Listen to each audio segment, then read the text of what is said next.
Hello students, how are you? Here Shilpi Sani from Suraj School Bhiwadi PGT English.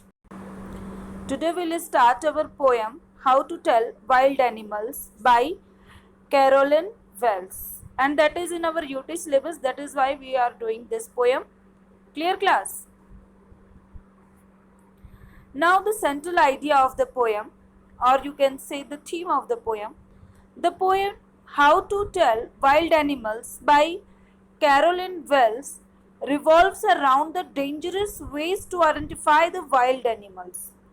Okay class, it is a dangerous way to identify the wild animals that is suggested by the poet.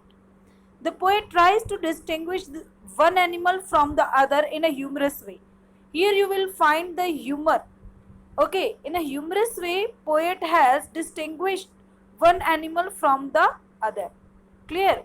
The poet suggests that it is very risky to be in such a close proximity. Proximity means closeness. Poet suggest करता है ये काफ़ी risky है कि इतनी closeness के साथ identify करें हम वाइल्ड बीस्ट को. द पोएम इज दस very educative as it tells us about various features of wild animals. It tells us the various features of the wild animals. Okay class, then you will definitely enjoy this poem while you read this. Okay class, now pay attention. If you ever go by chance to jungles in the east, poet कह रहे हैं कि अगर आप कभी east side में जंगल की ओर जाते हैं, and if there should to you advance a large and tawny beast, और आप अगर वहाँ पर एडवांस में आगे बढ़ते हैं, एडवांस मीन्स यहाँ पर आगे जाना, बढ़ना, to move forward towards somebody or something. Advance means here आगे बढ़ना, टू मूव फॉरवर्ड, आगे बढ़ना, टू मूव फॉरवर्ड. क्लियर? तो यहाँ पर ये कह रहे हैं कि if ever you should go by chance to jungles in the east, जंगल में आप ईस्ट डायरेक्शन की तरफ अगर आप जा रहे हो, and if there should to you advance, और वहीं पे आप उसकी तरफ आगे बढ़ते जाते हैं, a large and tawny beast. Tawny here brownish, yellow, orange, brown or yellowish. What is the meaning of tawny? Orange, brown or yellowish. Beast means animal, as you know.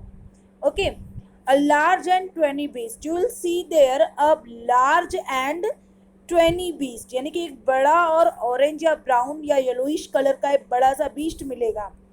If he roars at you as you are dying, you will know it is the Asian lion.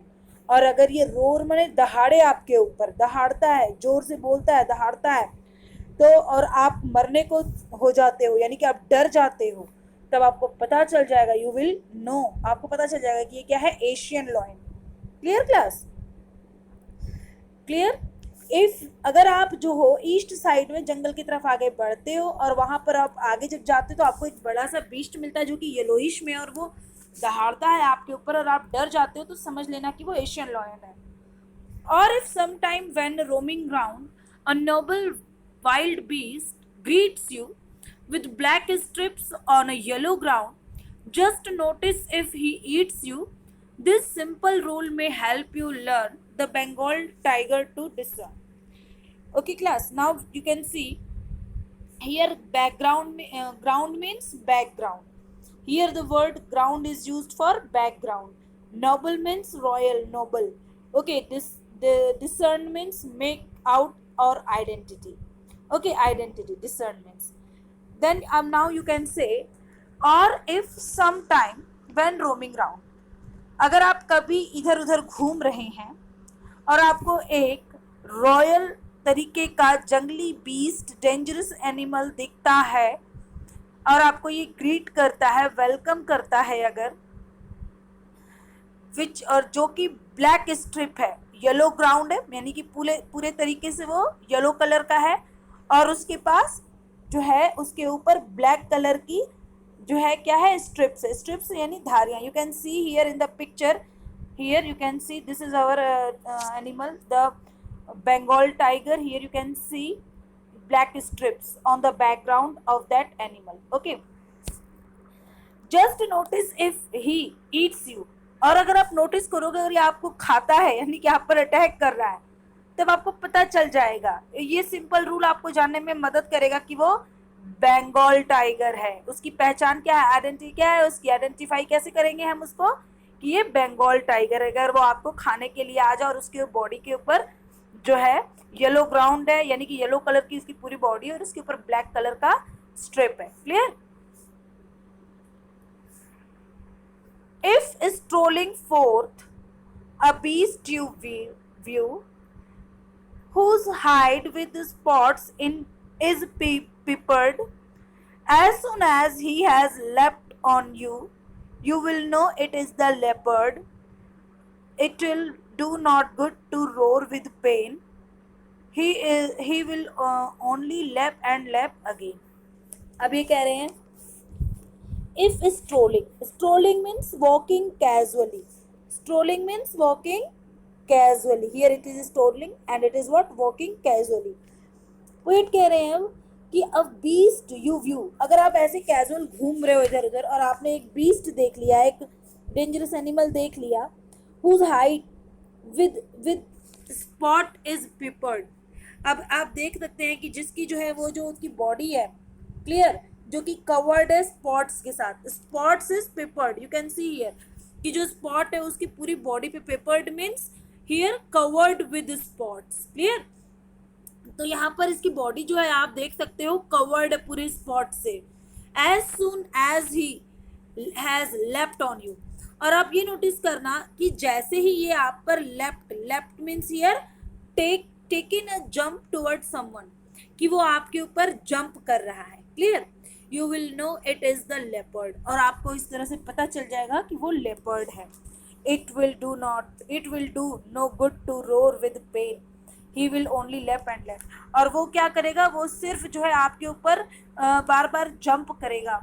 ठीक है, वो jump करेगा, वो roar दहाड़ेगा नहीं, वो कुछ नहीं बोलेगा, वो सिर्फ आपके ऊपर बार बार जंप करेगा। Clear class? If when you are walking round your yard, you meet a creature there who hugs you very very hard, be sure it is a bear. If you have any doubt, I guess he will give you just one more guess. ठीक है, अब ये क्या कह रहे हैं, if when you are walking round your yard, अगर आप अपने यार्ड में घूम रहे हैं इधर उधर, ठीक है, तो आपको एक ऐसा क्रिएचर मिलेगा वहां पे जो कि आपको हग करेगा। हग मीन्स हियर गले से लगाना, जो आपको गले से लगाएगा और बहुत ही हार्ड तरीके से स्ट्रांगली आपको वो इम्प्रेस करेगा, गले से लगाएगा। तो ये ध्यान रखना कि वो क्या है, बियर है। Clear? If you have any doubt, और अगर आपको कोई संदेह हो, ठीक है, तो मुझे लगता है कि वो आपको एक और मतलब कि मौका दे सकता है। He will give you just one more caress means gentle loving touch. Okay, gentle loving touch. अगर आपको डाउट है तो वो एक बार फिर से आपको जकड़ेगा, ठीक है, एक बार फिर से आपको वो हक देगा, टाइट हक देगा। Clear class? तो यहाँ पर ये बता रहे हैं कि हम किस तरीके से एक बियर को आइडेंटिफाई करेंगे। बियर को आइडेंटिफाई कैसे करेंगे, जब वो हमें कस के हक करता है और अगर हमें फिर भी डाउट हो तो वो दोबारा भी हमें जो है एक जेंटल टच देगा, एक लविंग टच देगा। आई मीन टू से कि वो फिर से हक करेगा, टाइट हक करेगा, क्योंकि उसके हिसाब से उसका जेंटल टच वही है जो वो टाइट हक कर देता है। Though to distinguish beast of prey, a novice might none plus the crocodile you always may tell from the hyena thus. Hyena comes with merry smiles, but if they weep, they are crocodiles. अब इस stanza में आप देखोगे कि भी crocodile और हियाना के बीच में डिफरेंस बता रहा है। ठीक है, उनके बीच में जो भी अंतर है, डिस्टिंग्विश जो भी है उनके बीच में अंतर, वो बता रहा है। और वो बताते हुए कहता है कि अगर आपको बीस्ट ऑफ प्रे, इन जो है प्रे मीन्स ये जो शिकार के वो होते हैं, बीस्ट यानी जानवर होते हैं जो शिकारी जानवर, ठीक है, तो वहां पर अगर उनको अंतर करना, उनके बीच में अगर आपको डिफरेंस क्रिएट करना है, उनके बीच में अगर आपको अंतर दिखाना है, तो a novice might none plus here means be puzzled, confused, surprised. Be puzzled, confused, surprised. which means here it is non plus. Clear? And then novice means here novice someone new to a job, यानी कि अगर कोई नया है job में अपने, यानी कि एनिमल को आइडेंटिफाई करने का जो टास्क है वो अगर किसी के लिए नया है सॉरी, तो फिर क्या कह रहा है कि आप पजल्ड मत होइए, ठीक है। माइट अ नोविस, एक नया बंदा, एक नया इंसान जो जिस जॉब फील्ड में अगर वो वहाँ पर नया है तो वो हो सकता है कंफ्यूज हो, ठीक है। कैसे? नॉन प्लस मीन्स कंफ्यूज, वो कंफ्यूज हो सकता है। द क्रोकोडाइल, जो क्रोकोडाइल है वो हमेशा क्या करता है, वो you always may tell from the hyenas दस, क्रोकोडाइल और हियाना के बीच में जो डिफरेंस है वो कैसे बता रहा है, क्या डिफरेंस है। Hyena comes with merry smile, hyena हंसते हुए आता है हमेशा, ठीक है। But if they weep they are crocodile, और अगर वो रोते हुए आए तो वो क्रोकोडाइल है। समझ में आ गया? अब यहाँ पर आप दोबारा देखिए ध्यान से, pay attention in this stanza again. यहाँ पर जो बीस्ट ऑफ प्रे है, यानी कि जो एनिमल है, डेंजरस एनिमल जो है, ठीक है, जो शिकारी डेंजरस एनिमल है, जो बीस्ट ऑफ प्रे हैं, वो उनको आइडेंटिफाई करने के लिए अगर कोई व्यक्ति नया है जिसको नहीं पता है, novice means here someone new to the job. Nonplus confuse है वो, ठीक है, हो सकता है वो कंफ्यूज हो जाए किस चीज़ में, एक क्रोकोडाइल में और एक हियाना में। तो कैसे आइडेंटिफाई करेगा? हियाना जो है वो मेरी स्माइल के साथ आता है और जो क्रोकोडाइल है वो वीप यानी कि रोते हुए आता है। Clear class? Now the next,